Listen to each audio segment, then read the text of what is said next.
All right, well, I would like to echo what Chris said. I have never been more proud to work and live here in Dawson County. What a great community that we have. And I believe that that starts at the top. So we today have Chairman Billy Thurmond. He is serving his second term as chairman of Dawson County Board of Commissioners. Prior to being elected to office in 2016, he worked for Dawson County for 37 years, the last 14 as the director of our emergency services. Billy is married to Lisa Thurmond, who, until her recent retirement, so jealous, served as Dawson County's chief magistrate judge. They have 2 sons and 2 wonderful daughter-in-laws. They are grandparents to 4 grandsons and 1 granddaughter who are the joy of their lives. Billy is a member of the Kiwanis Club, and he and his wife are members of Zion Christian Assembly. Billy's vision for Dawson County is to make sure that anything we do as a board improves the quality of life for our citizens. Please give a warm welcome to Chairman Billy Thurmond.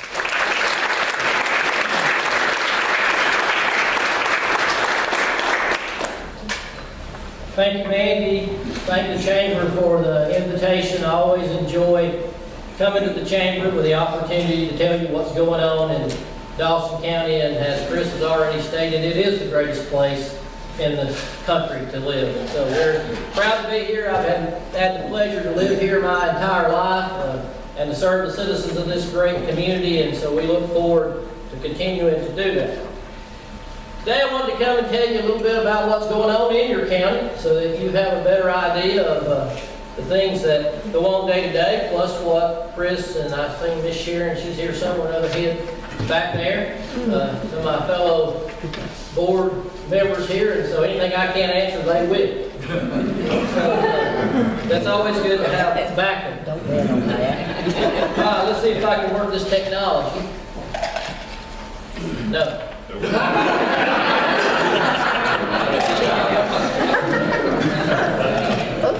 somebody go up and help me. Which way am I supposed to go? Oh, push the wrong button, that'll help. See, I told you, I need help. Not very good with technology, that's for sure. Alright, well, we're going to give you a little bit about the state of this county and how things are going, and so we'll just get right into it. These are the areas that we're going to talk about today: transportation, what's going on in our planning and development, and if you've looked around the county, they've got plenty going on.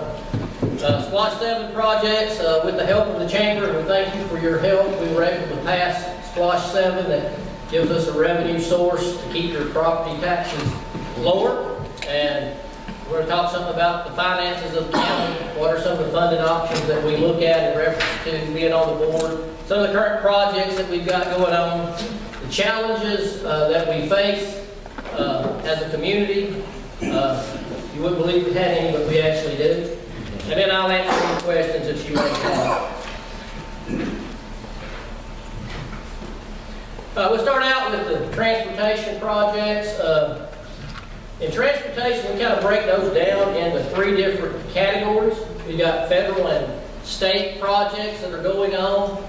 You'll see there that we've got State Route 52 passing lane. They kind of moved that out. It's now moved out to like 2031, but that's a federal and state project. The roundabout at Dawson Forest is 9, and probably several of you went through that mess for the time that was going on. That's been completed now.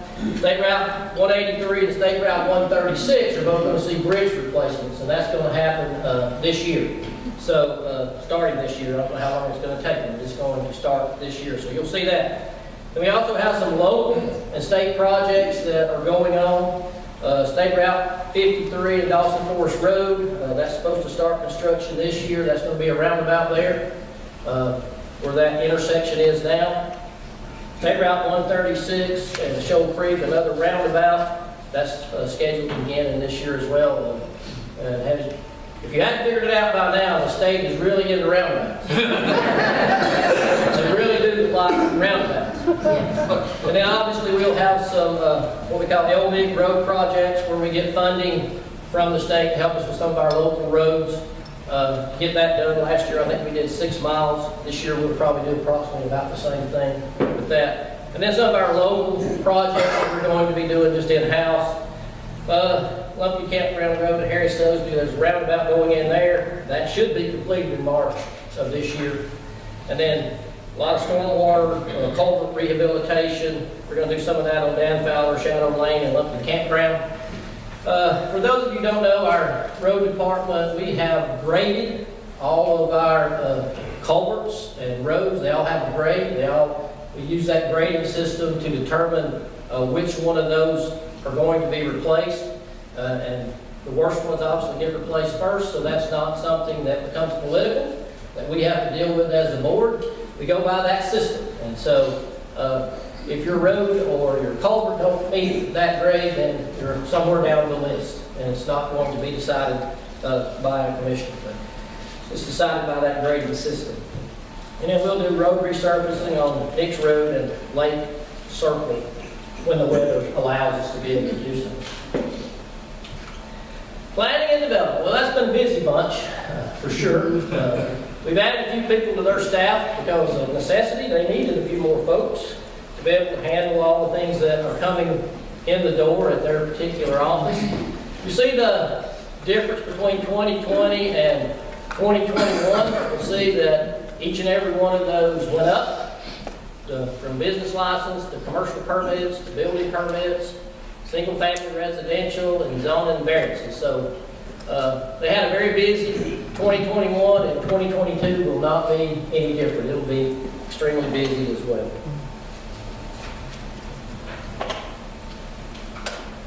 All right, here's some of the commercial projects that are either finished or are in the process or are going to be in the process over the coming months and time. Some of these are new, obviously, and some of them are upgrades. They're already been here, but they've been upgraded. That's the reason they made the list. And some of them just because they moved locations. And they had to go through the process for that right there. But as you can see, several of those scattered primarily, obviously, in the 400 corridor area, the 53 area. But wanted you to be able to see some of the commercial projects that are coming to Dawson County or already have opened here in Dawson County. Has anybody had a chance to go to the Miller's Ale House? I haven't had that opportunity yet. Yeah. Good? Okay. Is anybody waiting in line at Kentucky Fried Chicken for an hour?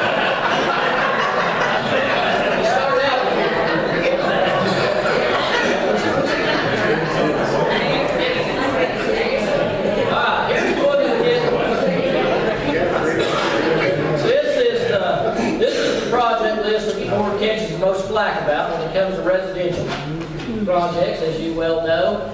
These are currently developing residential projects that are out in the county that have been approved.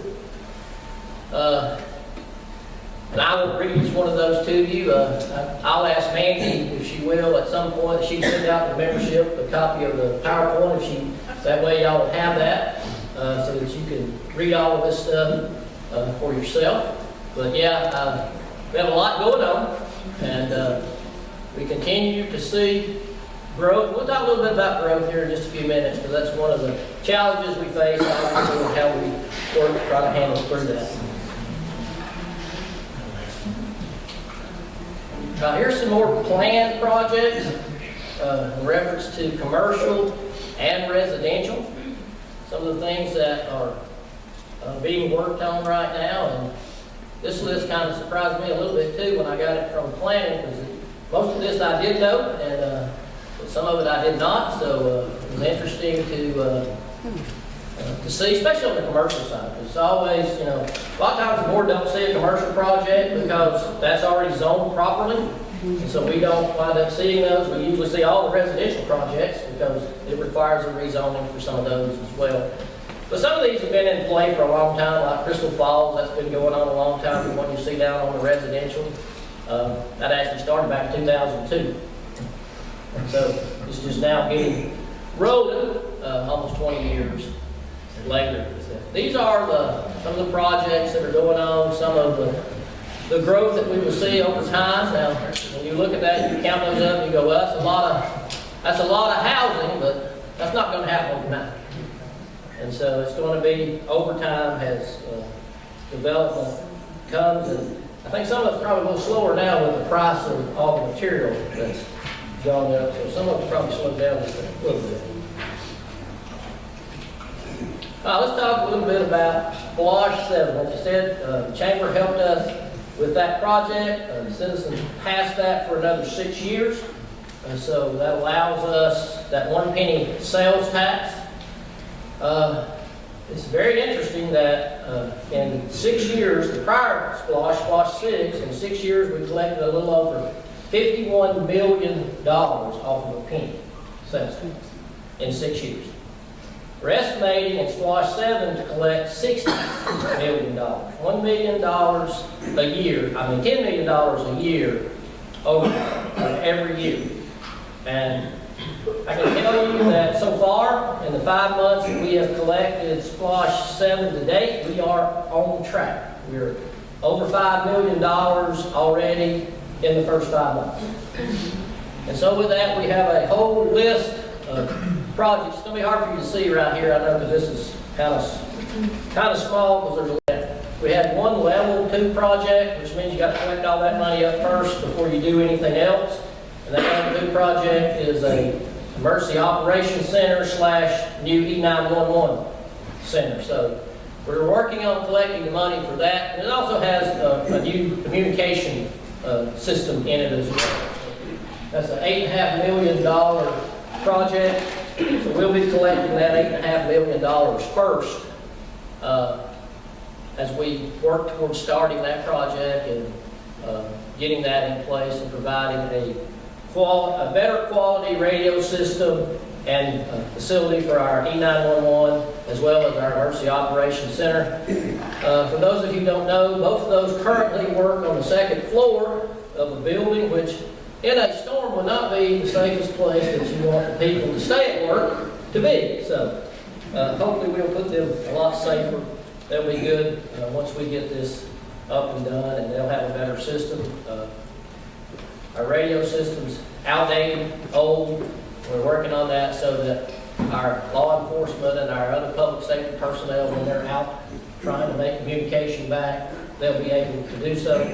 And we're adding public works into that too, because one of the things that I was always concerned about when I was in charge of public safety is, where are these gentlemen and ladies at? I can't contact them. I don't know where they're at. I don't know if they're safe.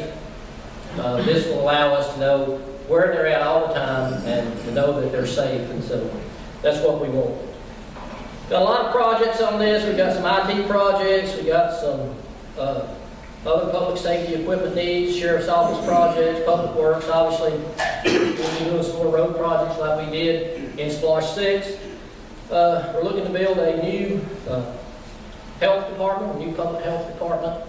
The one we've got is about 60 years old, I think.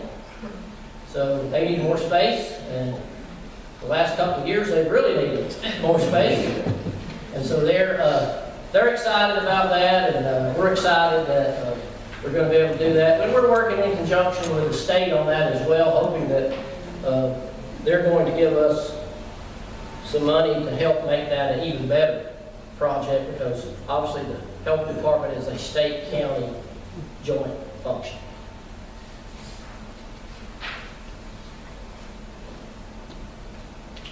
All right, let's talk a little bit about finances of the county. We adopted the fiscal year 2022 budget in November of 2021. Our general fund budget, which is our day-to-day operational budget, that's what all the departments work off of. The things that you see them do every day when we buy gas and supplies and all that stuff, pay us payroll and all that, that's all in the general fund. And then there are about 35 other funds that are out there that are part of what our finance team keeps up with. Anything from jail fund, where inmates have the ability to put money into kiosk that allows them to do store stuff and things like that. So there's all kinds of funds that the county has to keep up with, whether that be a grant fund or whatever. So a lot of things that they do. So that'll be the budget for this year. And one thing I will say for the staff and for our elected officials, in 2021 we did come in under budget. we will be adding money to what we call fund balance. It's a fund that we have, basically a rainy day fund, if you want to call it that, where if we have a downturn in the economy, we don't have to come to you and say we need a little bit more tax money to balance this thing out. So we try to keep between 15 and 25% of what our yearly operational is, especially for the general fund. And so we'll be able to add to that and be able to keep that fund up and going. We were able to roll the millage rate back again this past year. It went down to 7.625. And so we continue to look at that every year when we get in the numbers. We hope that we can continue to do that in the future as well. These are kind of where your funds come from that we operate with. As you see, property tax is the largest fund. In 2022, you'll see about $350,000 difference. Sales tax, you see the big change in sales tax and other taxes. And when you think about other taxes, that's like insurance premium tax and stuff like that comes into the county. And then charges for services, licenses, and permits. And in Georgia, every county is required to have a balanced budget, and so we do have a balanced budget, which is required by law. So one of the things that we did this year is we added, like we said, we added some personnel. We had some departments that were lacking in the number of people to be able to keep up with the amount of work that they were seeing. So we had the opportunity and the funding available to be able to add to those. We're also able to add some pay to our employees as well. Most of you that are in business know how competitive the market is in reference to keeping employees, and so we had to be competitive as well. And so we were able to do some of that as well, handle the quality staff that we have. This is the pie chart that shows you by category on the revenue sources. As you see, property tax is 39% of the funds used to run the day-to-day operation. Sales tax is 29%, and then the different numbers that go along with that. There's our two main sources of revenue, obviously, property tax and sales tax. And sales tax, even during this COVID, for the county, we only had 2 bad months in these 2 years that we've been living through this. Only had 2 bad months, and we made those up, and then some, once the state opened up and got going again. So very proud of that, very proud of the fact that our people and people like you who run businesses kept their businesses open and kept things going so that we could keep the county running the way it needed to go. This is the expenditure side of it by function. We talk about general government, we talk about everybody that's on the second floor at the courthouse, whether that be finance, human resources, county manager's office, board of commissioner's office, all fall under that general government function. Of course, judicial is all the different court systems that we have. And then sheriff's office and public safety is your fire and your EMS and emergency management, and the coroner's office fall under that category. Public works, health and welfare, which is the health department, library, and some of the other things. Culture and recreation, our recreation parks and stuff. Housing and development, that's where planning falls under that, and then other financing uses where we match grants and different things like that when we get a grant from the state or the federal government.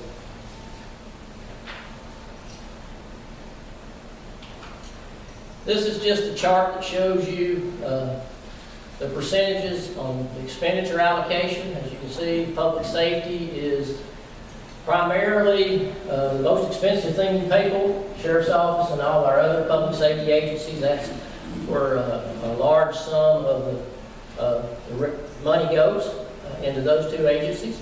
And those are primarily the agencies that are 24/7, 7 days a week. So they're always open and always available. This next slide is one that I'm very proud of. it talks about grants.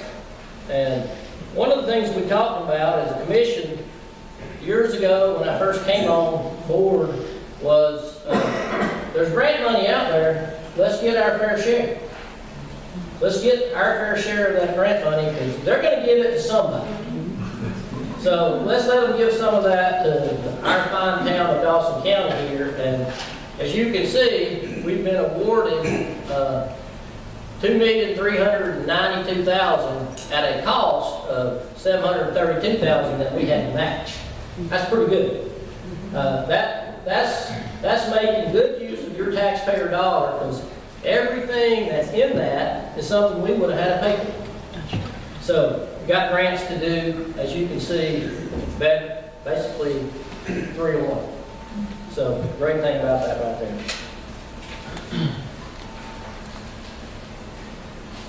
All right, funding options. How do we fund things? Property taxes, obviously, impact fees, local option sales tax. We charge fees for services, as we just saw, grant funding. Those are all methodologies of trying to fund the government and to keep the quality of services for you, the citizens, that you want, but you also deserve. And so we look for all methods of funding other than just straight up property taxes. As you can see, we had 39% of that revenue for running the day-to-day operation comes from property taxes. I encourage you to try to find a county that's that low, at 39%. So we're proud of the other funding options that the board has worked on and approved, and our staff for their hard work. And like I said, thank you again to help us with SPLOST. That helps us do a lot of equipment and things that would have to come out of the general fund if we didn't have that revenue source to help us do that. So what are we working on as a board? All right, one of the things we're working on is updating our future land use map. Obviously, that is a ever-changing document, working with our long-range planning committee on basically getting everything on it that's already been approved, as well as solidifying. You know, I have this dream, as your chairman, that we can make our future land use plan so solid that when they come to see the planning director can tell that person that you can do that here, here, and here. That's my dream and my goal. Now, whether I'll ever get us to that point or not, but I'm going to try. And so I think it'll always be an ever-changing document, but we do want to be as up-to-date as possible. And we constantly are changing that, and we're required by law to update it every 5 years. This Board of Commissioners has done that more than every 5 years, and we will continue to do so. Ordinance updates. When I first came to office in 2017, we were working with ordinances that were created in 1998. So over the past 5 years, this board has updated many ordinances, and I want to thank them for all their hard work on that, staff for all their hard work on that, to get us up into where we are today. And so we got more to do, and we'll continue to work on those as we move forward. Service delivery strategy, always something we're looking at, providing quality service on an everyday basis, and what it's going to take to be able to provide that quality service that you need. Of course, the next big thing we've got to work on, and we're working with the city on this. I know John's here somewhere now. There he is. The renewal of the local option sales tax. That's due this year, by July 1st, John, so we got some work to do. So we got to get an agreement on that so we don't lose that 1 penny of local option sales tax. Because I don't think anybody in here wants to pay the extra 5 mils of property tax that would cost us if we lost that penny. So we will come to some kind of an agreement to make that work on both sides. So we want to make sure that we get that done. What are our challenges? As probably like most of you, labor force. I mean, you can go anywhere you want to go in Dawson County on 400 and look at any business you want to look at, and labor is an issue.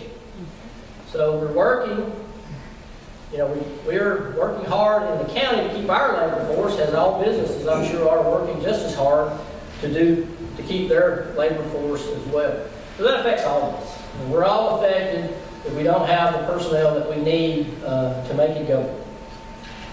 We want to make sure that as you see all those new businesses coming, that they have employees. We also want to make sure that all the businesses that have been here for a very long time and done a very good job of keeping us going and continue to do so as well. So we want to work hard on that as well. Next one is growth management. Obviously, as we look at all the plans and ordinances and stuff we have that are associated with how we manage growth, we want to continue to do that. We will continue to update those. Always very much interested in adding commercial, obviously, because commercial is good for the tax base. It's also good for the service delivery. They don't need a lot of service in reference to as residential does. We've got to continue to work with that.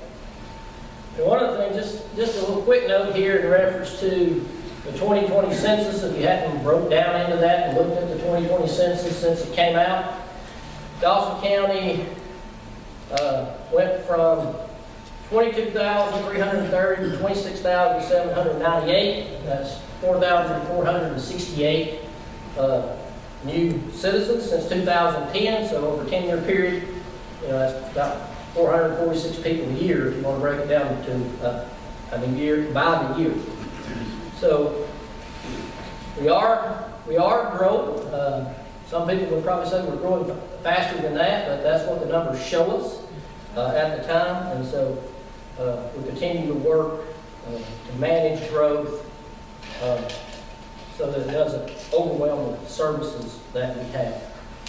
And with that, I will answer any questions that you might have. Or if I can't answer them, Chris will take care of your sharing. Any questions? Yes, ma'am. The Department of Health, will it be in the same location or? No, right now we're looking at our old Public Works facility shop out there on Highway 53. We're looking at putting both it and our E911 and EOC out there because we own that land already. Any other questions? All right, I must have did good.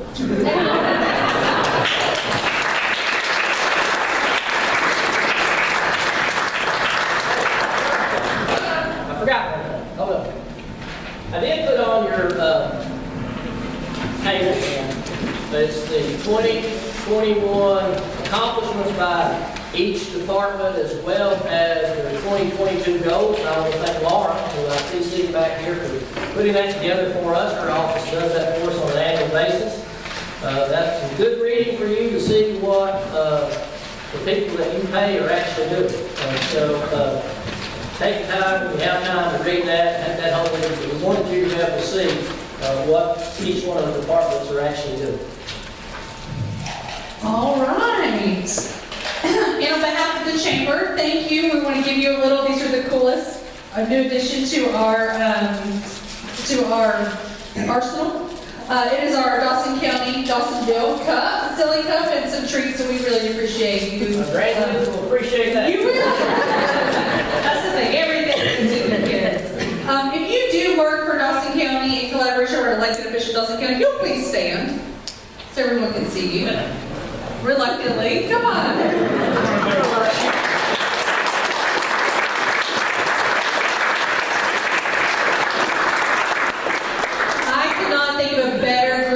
To work with. Everyone is always so accessible and really do a great job for our community. So you can call any one of these people anytime and they will pick up the phone, and that's what I love about our community. A few things before I let you go and get on with your day. I obviously would love to thank Medical Plaza 400 for sponsoring our Luncheon. Monty and his crew. We cannot do this without them. So thank you to them. Thank you to Papa's Place for the catering today. A few things to note. Chamber chatter with Gala coming up, we are looking for award nominations. nominations for our Business Leader of the Year and our Volunteer of the Year. So please, please, please, it's coming up quickly. So go ahead and cast and nominate one of our wonderful businesses that we have here in Dawson County when you're buying your gala ticket. That way we can be sure we get that taken care of. And also be watching Chamber Chatter for our new ambassador relaunch. We are relaunching our ambassador program, looking for some great ambassadors who would love to be the extension of our staff here at the Chamber. Lots of perks. Savannah's done a great job trying to make it fun and engaging. So if you have someone within your company or you yourself would love to be an ambassador, that is how I started with the Chamber. Too many years ago to count, but it did lead me to where I am today because I was able to make such great connections with a lot of people through that program. So I see a lot of fellow ambassadors that are still here from when I was there as well. So please be sure that you be able to look out for that. All right, well thank you all so much for taking time to come out today, and please do not hesitate to reach out to us if you need anything. Thank you.